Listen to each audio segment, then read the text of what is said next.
Ya le habíamos adelantado que la mesa representativa de la central estaba analizando las medidas, ya se ha definido y le habíamos dicho también la fecha, el 20 de julio, paro de 24 horas. Pereira. Es así, es un paro de 24 horas decidido por unanimidad en la mesa representativa del PICNT. Es natural que los temas están claros, pero a veces hay que explicarlos con exactitud.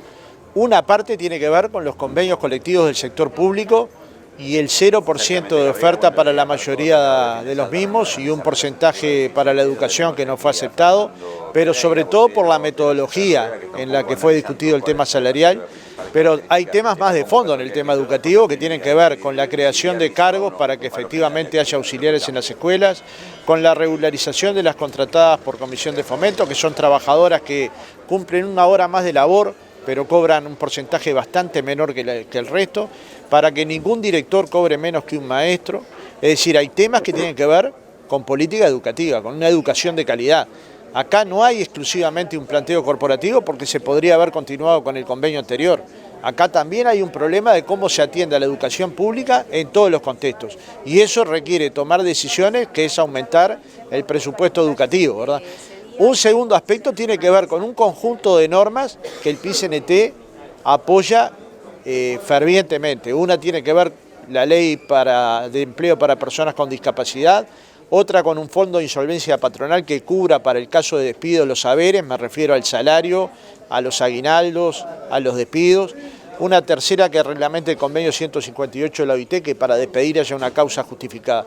Y un tercer paquete, claramente, medidas de esencialidad que van contra la normativa de la OIT y contra cualquier normativa que se precie de ser sensata.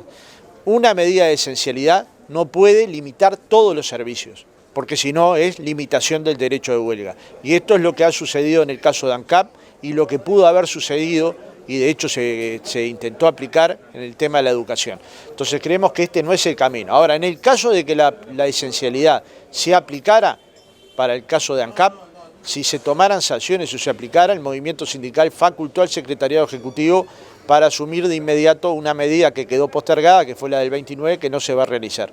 Es decir, esta medida queda pendiente dependiendo de las acciones que el gobierno tome en materia de sensibilidad para ANCAP. Pero la idea entonces es hacer un paro general de actividades el próximo 20 de julio. La idea ahora es preparar un paro para el 20 de julio. Un paro se prepara explicándole a la sociedad los motivos de por qué defendemos una escuela pública de calidad y una educación pública de calidad, de por qué se defiende un mejor presupuesto para la educación, porque aquellos países que han logrado avances educativos son aquellos países que han apostado a la educación y han tenido inversiones mayores al 6% del Producto Bruto, porque defendemos un paquete de leyes que hacen a los derechos, entre otros para las personas con discapacidad, o las que pierden el empleo y los empleadores no les pagan, o las que los despiden sin explicarles las razones, y un tercer paquete refiero al derecho de huelga, a la defensa de la negociación colectiva, tanto en el sector privado como en el sector público.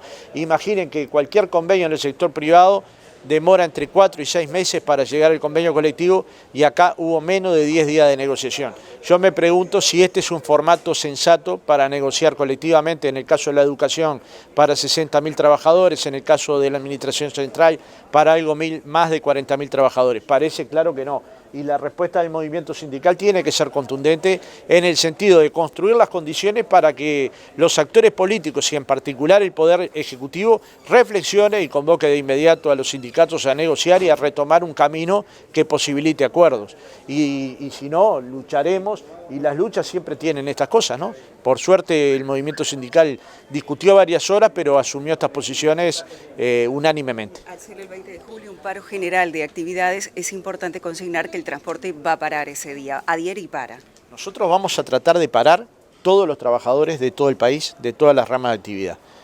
Siempre previendo que hay servicios que hay que proteger y que tienen que ver con la salud y la vida de la población. Y esos servicios, como ustedes saben, siempre los hemos protegido. No es que hay un paro general y usted enciende la luz y no hay, o abre la canilla y no hay agua. Nuestros paros generales tienen la convicción de que además tienen que proteger la salud y la seguridad de la gente, y hay servicios que se mantienen. Pero vamos a intentar parar hasta el último trabajador en actividad. Y para eso el secretariado va a salir a visitar a todos los plenarios del interior del país, y para eso vamos a hacer asambleas en cada lugar de trabajo, y para eso vamos a intentar trabajar con intensidad para que el paro sea un llamado de atención a medidas que nosotros consideramos muy inconvenientes por parte del Poder Ejecutivo. Esto no quiere decir que se desactiven paros que sindicatos habían resuelto para la semana que viene, ¿verdad? No, los sindicatos resuelven autónomamente sus paros. Estas son las decisiones que toma el conjunto del movimiento sindical. Va a haber paros seguramente en algunos sindicatos, en distintas fechas, algunos que están vinculados a la industria y a la defensa del trabajo, otros que están vinculados al presupuesto educativo, otros que están vinculados a la salud. Eso los deciden los sindicatos autónomamente. Pero ya se puede negociar con el Poder Ejecutivo cuando el proyecto de rendición de cuentas ya se está instalado en el Parlamento Nacional. Bueno, yo creo que se dio un portazo a la negociación colectiva y los portazos son malos cuando los dan otros y cuando los damos nosotros. Hay que negociar siempre hasta el último minuto. Yo creo que antes de enviar la rendición de cuentas había algunos espacios para discutir y para negociar y para buscar acuerdos, pero también los hay después que entró al Parlamento.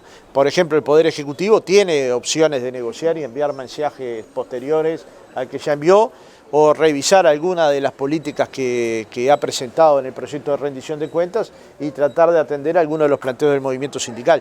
Si a nosotros nos llama el Poder Ejecutivo a negociar, no vacilamos ni un minuto, siempre vamos, porque no hemos renunciado nunca a ninguna mesa de negociación.